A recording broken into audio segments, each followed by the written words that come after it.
on. Welcome everybody, Jason Rozin here once again with Dr. Kevin Connors to go through the next part of our series on the gut. We are entitling this presentation Gut 201. We're going to get into some really cool information about the mechanisms of gut healing, inflammation, what happens as the gut slowly deteriorates, some of the genetic aspects of that. And without further ado, Dr. Kevin, why don't you take us, unless you got a little more intro before we pop to the first slide. Nope, let's get cooking. All right, let's get cooking. Let's get digesting. Let's get digesting, yeah. All right, well, this slide tells a lot. A picture's worth 1,000 words, right? Absolutely. So normally you have these little villi in your gut. Everybody knows the anatomy. Comes from embryonic cell line of your epithelial cells. That's important as we look at your genetics. And you could probably say that, right, every disease begins in the gut. Pretty much, not every disease, but yeah, a good portion of them, right? Vast majority. And you can see why, like you said, with this slide right here. Yeah, so that's what really, I mean, you deal with anything. I have all my cancer patients watch a video that I created. I can't remember the title of it, but it talks about gut health, and it's because everybody, I got cancer, it's got colon cancer, it's lung cancer, or brain cancer, or something.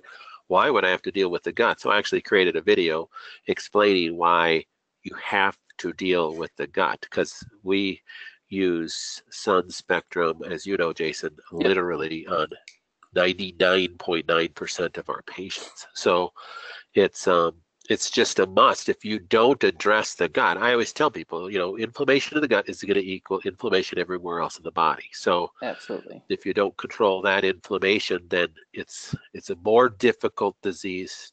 Whatever disease you're dealing with is going to be more difficult to deal with. So that's what we're trying to cover here. Yeah, absolutely. This is just, like you said, it's just a really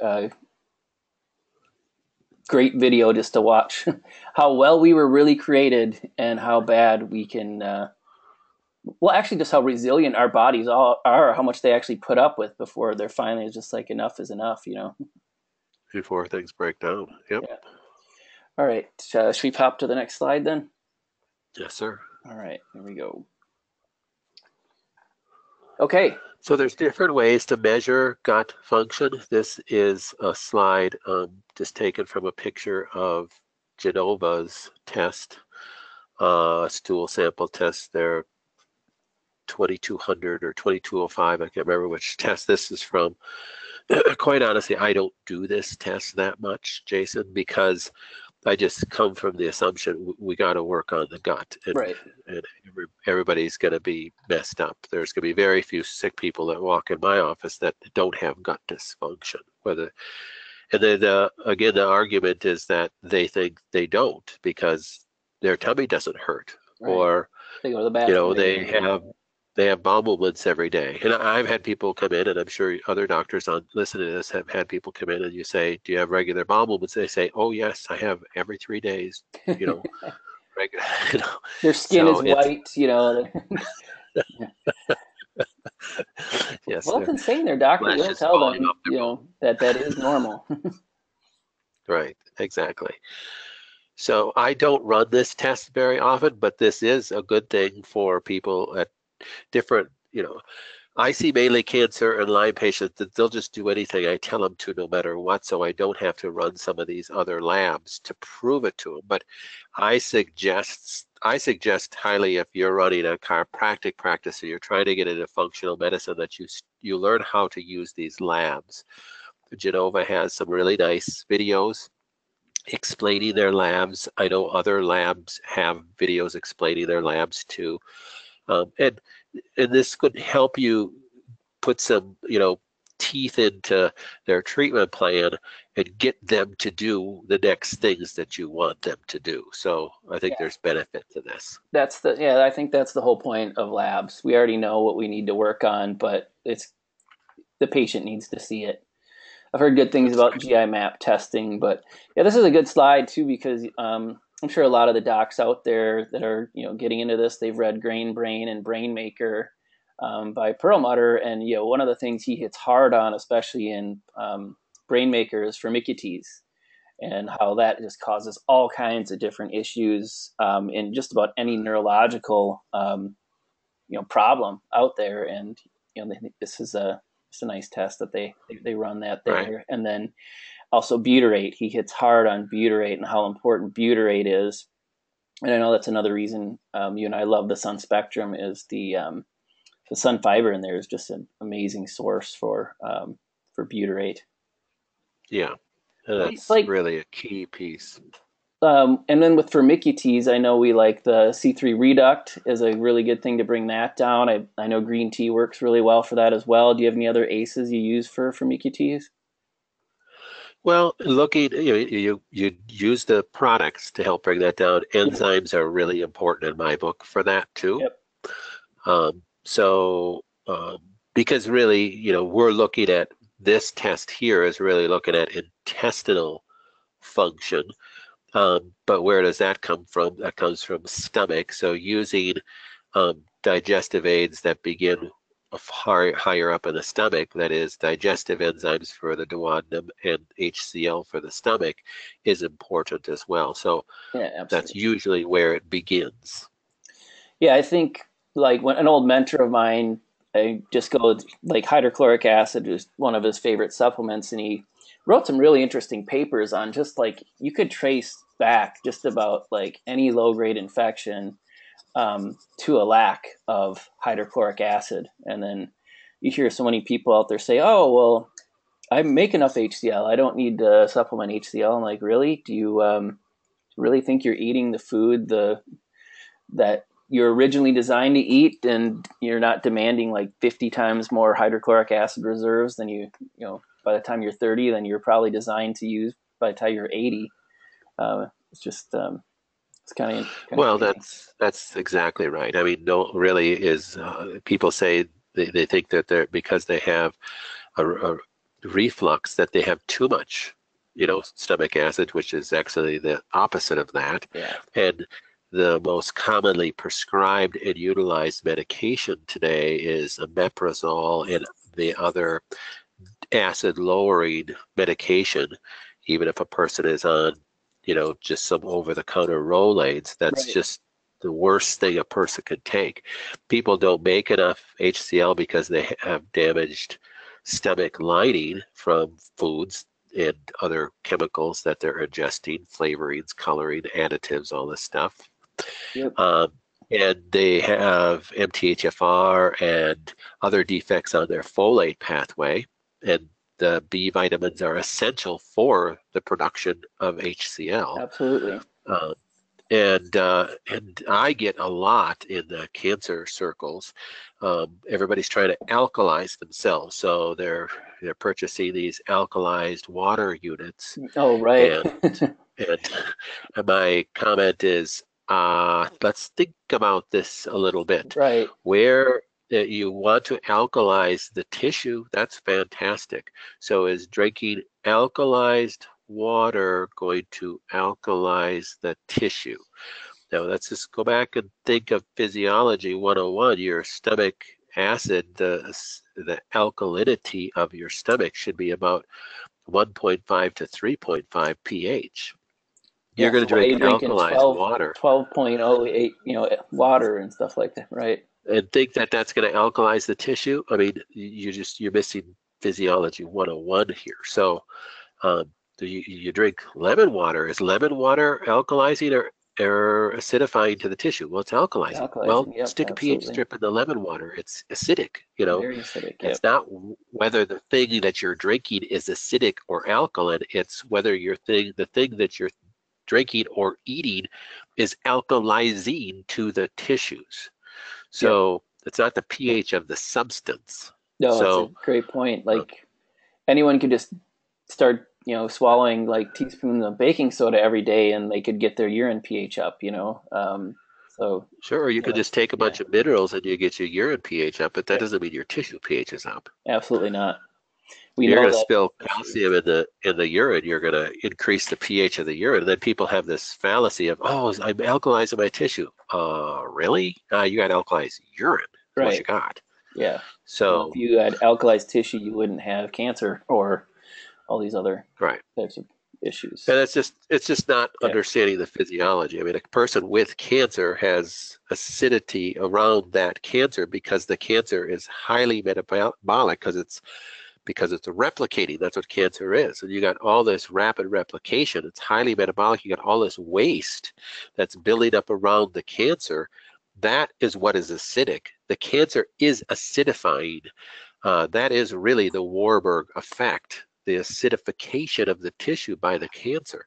And the only way to alkalize it is by eating a good diet, eating raw foods. It isn't drinking something that's alkaline. Yep. So, but we're way off subject. But it is a Right. tough Yeah. subject in the sense that it's you're dealing with the gut. And one of the first things that you want to, if only a person could take the US enzyme product that is one of my favorite is the HCl enzyme. If all they did is give their patients that, if you want to run, I want to run a straight chiropractic office. Well, if all you did is tell everybody to go on HCl enzyme and take one with every meal, you could save a person's life. You don't know how many Absolutely. people's lives you're saving. So, Yeah, I totally agree. And that's, I know, another thing, what you and I love so much about enzymes is they have such a broad reaching effect, especially when take them properly on like a maintenance type basis. So, all right, that's right. should we roll on Let's here? move on. All right. Okay. Food sensitivities. So you're just trying to identify sources of inflammation, right? Yeah. So one source of inflammation is what we talked about. You don't have enough HCl. You're not making enough HCl. You're getting food that's going into the gut that's not properly digested. And if you have a damaged gut epithelial wall, like in the first slide that we showed, or the visual there picture, that damaged epithelial wall is what's called leaky gut, right? So you Yep. have space between the cells that is greater than what it should be. Therefore, things are getting across the gut border that shouldn't get across the gut border. So proteins that should get broken down into amino acids before they go across the gut border are going across the gut border in larger size molecules called peptides. So Yep. larger than one single amino acid is two, which would be a dipeptide. Greater than that is a peptide. And if you got things crossing that are larger than at least the dipeptide size, then your immune system is going to go, Got to kill what it. the heck is that? Yep. And it's a foreign substance. We got to kill it. And last I checked, peptides don't die. Right. So the immune system is constantly firing against that and could create antibodies against that. And now you have antibodies against foods that are good for you. Yep. And every time you ingest something that you have an antibody against, you're going to fire an immune system reaction, and you're going to fire what's called a Th1 reaction, which is inflammatory, which is going to cause inflammation, which Right. is going to further damage the gut and everywhere else in the body. Yep. Brain, the thyroid, those are some of the biggies. Yep. And another thing. So Oh, sorry. Go ahead. go ahead. No, I was just going to say, just kind of going back to, healing the gut. Yes, we want to seal the gut. We want to get the people off the foods that they're firing these, hyper reactions against.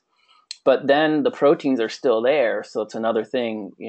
That's where systemic enzymes can come in and be just a real godsend to a lot of patients because those proteins can then be broken down by the enzymes, and another just great reason they are so good for bringing down inflammation. Right. So like this test that you see on here is the Cyrex test. I personally think that's the best test for testing for foods.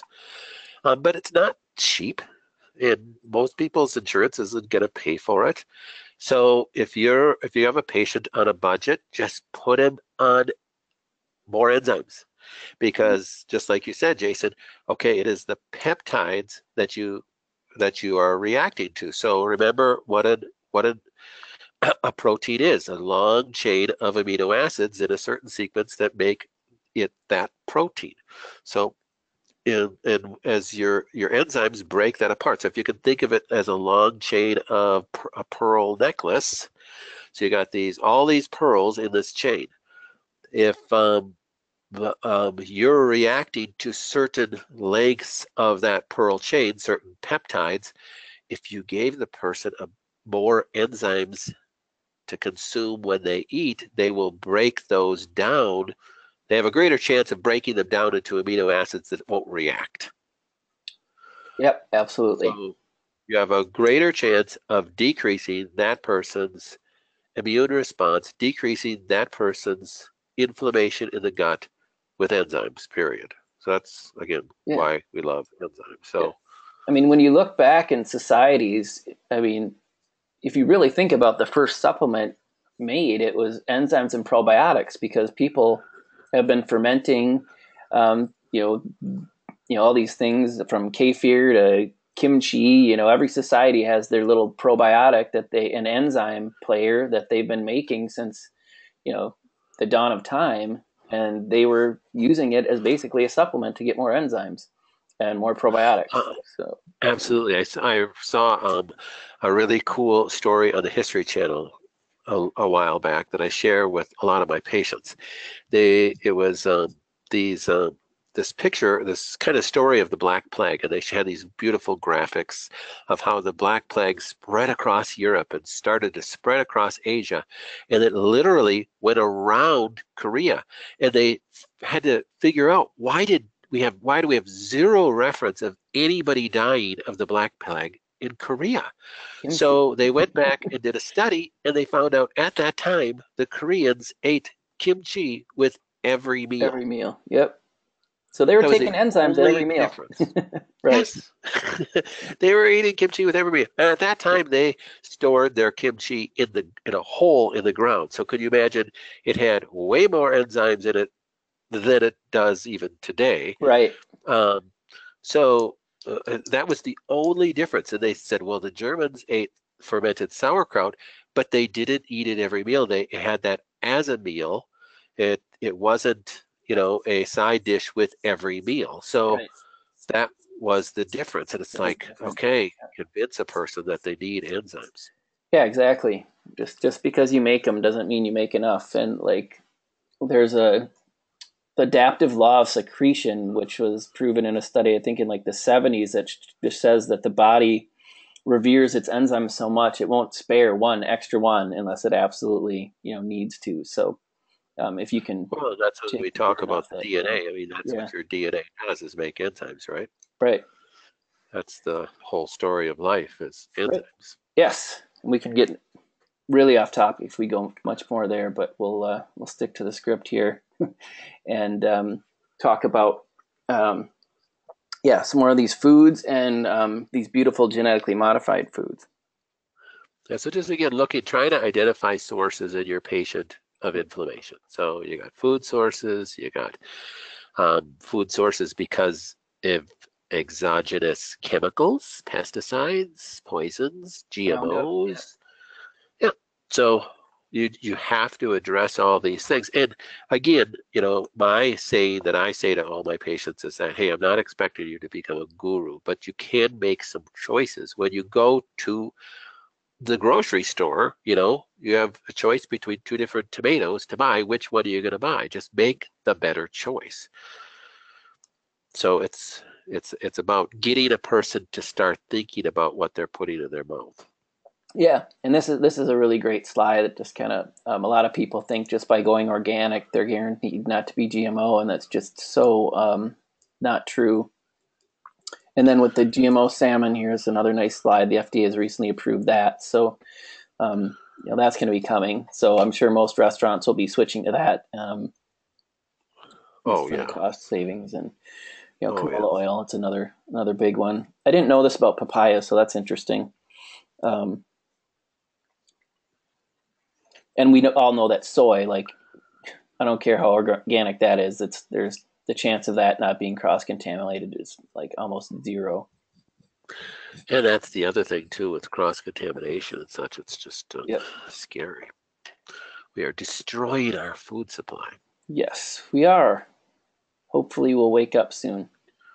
Yes, exactly. Okay, next slide.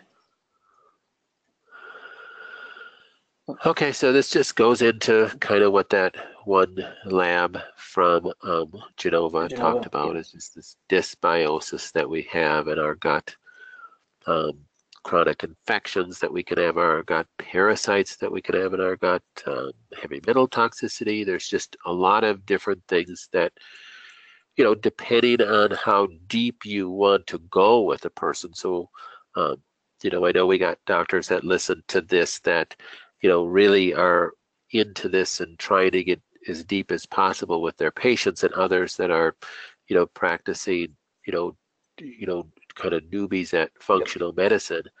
And so we want to kind of hit all those pieces.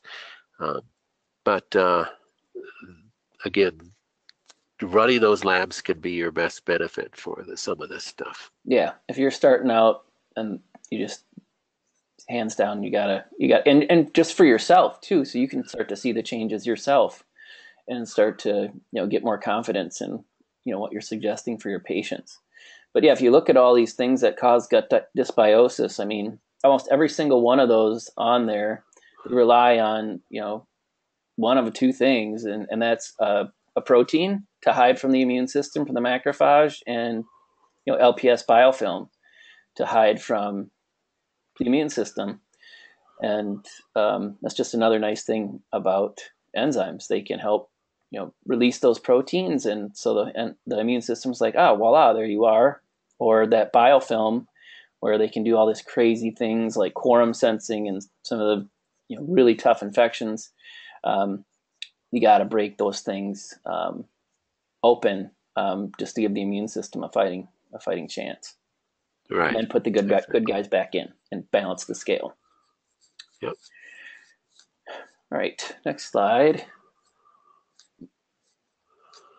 This gives you a nice picture of everything we're talking about. And one of the things that we tend to forget about as natural practitioners is a person's medications. Oh yeah, for sure. Oh my goodness. It's like, maybe it's just me, but it's like, I feel like half of my patients, all I'm doing is trying to fix what the medical profession screwed up. Right. It's like, okay, I've gotten to a point where on a case review, if a person's on a lot of meds, if they're not a cancer patient, I won't even accept them as a patient, because it's just, okay, all I'm doing, all of your symptoms, if you just Google all the drugs you're on, they're the side effects of everything that you're on, probably. Right. And I'm not going to sit here and try to fix those and have you get mad at me because you won't get off the drug and you still have all these side effects. So it's, the person has to have, at least a foot in the game plan here of wanting to get better, to get off these meds. And again, one of the worst ones are the acid reducers. Yep. And that's what most people are on. Yeah, it's just like, you got to get off that, dude, or you're not going to get better. Yeah, I mean, without a doubt. I know, a lot of practitioners that, will do like kinesiology just so they can balance out their protocol with the patient's medications in there, because it totally changes the way that what you're doing will work with the patient. So it's just another nice thing to use. But yeah, it is really important to understand the medications your patients are on, their side effects, and how to balance out your protocol with the medications and try to work as best as you can to get those things, get the patient to a state where they don't need them anymore. That's right. Right. Okay, some genetics. Okay, so there's multiple pieces to the, if you're not into genetics, this is a key component of, if you really want to dive into this is important to look at.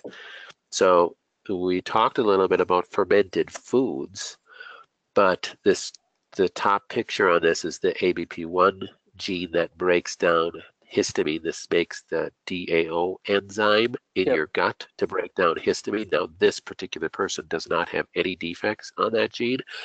So I would instruct this person to use fermented foods as a source of enzymes and probiotics. Yep. So fermented foods, of course, are a fantastic natural source of probiotics. However, if a person had, a 2 and a 1 and a 1 on the top 3 genes there, on the ABP1 genes, I'd say you can't use fermented foods. So we have to go strictly with enzymes out of a bottle and probiotics out of a bottle for you, because fermented foods are Create a not ton going of to be, histamine. Yeah.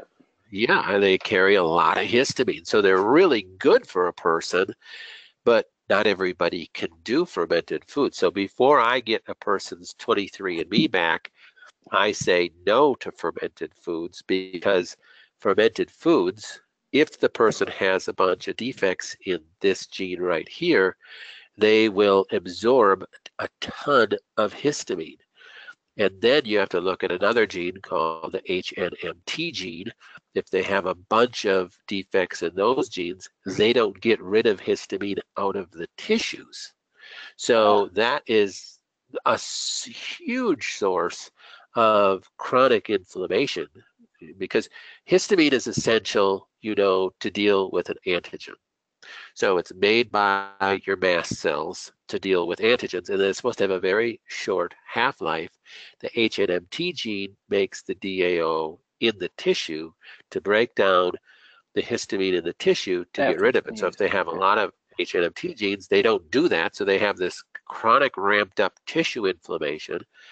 And if they have defects ABP1 gene, then they absorb a lot of histamine, making the problem even worse. So, but as far as dietary sources of histamine, if they don't have any defects in this ABP1 gene, even if they have a lot of HNMT gene defects, I tell them to go ahead and they should be consuming fermented foods. Does that make sense? Absolutely. Yeah, it's a really great point on histamine. I know it's becoming a big topic in the functional medicine world and the genetic world, and I know DAO can be purchased as an enzyme. It's beginning more difficult to find. Bromelain, quercetin, rutin, those are some other nice players to help break that stuff down as well. Yeah, so one question a practitioner might say is, well, if they have defects in that ABP1 gene, can they just take DAO with their food, with their high histamine foods? And the answer is yes, they can. The problem is it's not a real cheap enzyme for the Right. patient. So, costs wise, it's might not be the smartest thing to do. But if you're truly having trouble getting a person's gut back in order, I've done that as well. So you're at least breaking down the histamine in the Yep. food. They get the benefits of the other benefits of the fermented food without the ill effects of the histamine. Yep. That's a great point. Always multiple ways to try to address a problem. The other genes that I put on this slide are the oxalate genes. There's oxalates in really good foods that you want your patient to eat. But if they have a gene picture that look like this, on this example, then you want to give them a very simple calcium citrate product to help them bind the oxalates in the gut so it gets deposited in the toilet and not absorbed into the bloodstream Right. to cause kidney stones. Yep. Kidney stones and arteriosclerosis and Yep. some of those boys. Right. So how about the BCM01 The gene? BCMO gene is how you break down beta carotene and utilize beta carotene, and we have that under the gut profile because vitamin A is essential for all epithelial tissue. And remember, the histology of the gut is it's epithelial in origin. So as far as healing the gut healing itself, like this person may need some extra vitamin A Yep. supplementation to help their gut heal. And then these FUT2 genes are this is the butyrate picture right here. So the most important, the most weighted genes in this family of genes in the FUT2 are the top 3 and the bottom 3, and this person's got defects. And all of They're them. hurting for certain. So they don't produce butyrate very well. They really need, this is the perfect picture of somebody needs to be on the sun spectrum. Yep. Ongoing. So, yes, absolutely. Just don't have And we see really cool changes with the person on that because they're like, you know, quick changes too. So it's a good product for that. Excellent. Okay, so yeah, here we got Sun Spectrum. I think we did a pretty good job of covering at least the things in this slide, what we really like about the Sun Spectrum. And like we've talked about a few times, it's just got so many great things in it, and it brings the cost down for the patient because there's so many good things in it that the patient is looking for not only their gut healing, for their cellular energy, for inflammation, and for potential anaerobes and things like that. Just another reason we really like this guy, and of course, for the people that have the genetic defects. Absolutely. Now, this does not have enzymes in it, so I mean, that's why you really need to deal with that as well. And one of the reasons why we didn't put the enzymes in it, because there's a lot of different choices depending on what you're going to try to do with the person. Yep, absolutely. So yeah, just we talked a lot about the HCl enzyme and why we really like that. It's a very clean source of HCl. It's got the astrozyme in it, and it's got some fungal-based enzymes that are super important because they are the only ones that'll stay stable inside a hydrochloric acid capsule because they have a pH range that can tolerate that. So that's why there's only a few enzymes that are in the HCl. And then the digeszyme, of course, is our biggest broad spectrum, 23 different digestive enzymes, very, very balanced product. And then, of course, the glutathione is for the people that are highly sensitive to gluten cross-contamination, soy, casein, things like that. And then the bioenzyme is just that nice little multi-strain, highly potent probiotic to come along with. And like you said, one thing we really like about the products is the dose. Is you don't have to take a lot. So one capsule a meal, one capsule after a meal, or when you're taking your probiotic, you take it in the evening. You don't need a lot. Right. Yep. Great sources. All right. Well, anything else you'd like to touch on here tonight? Oh, just if you're a practitioner that's getting in deep, get some labs done on the person, change their diet. If you're a practitioner that's just starting to get into this, if all you did is give the person, you give every single patient the HCl enzyme, I mean, hands down. But then if you have somebody that wants to deal with it, with their gut, to deal with a deeper level of health, get them on the Sun Spectrum and HCl enzyme and maybe digeszyme, without going into the expense of labs with that patient. You can see a good percentage of your patients turn around. Absolutely. You just start simple, especially if you're not working on the really complex sick people like you're used to. You start simple, and you can see just some amazing changes in a very, very short period of time, just by a couple supplements, addressing some lifestyle changes, and it's just amazing how simple it can be sometimes. So if any of you docs want to learn some more, you have a tougher case, or you have something that you'd like to get deeper on, clinical applications, research, you can email me at jason@usenzymes, and you can find Dr. Connors on his website and his blog and videos. He's got tons of great ones out there. And then on our website as well, we have a lot of videos on our products and things as well. And we're just going to keep cranking them out. All right. Sounds great. All right. Thanks, everybody. And we look forward to seeing you next time.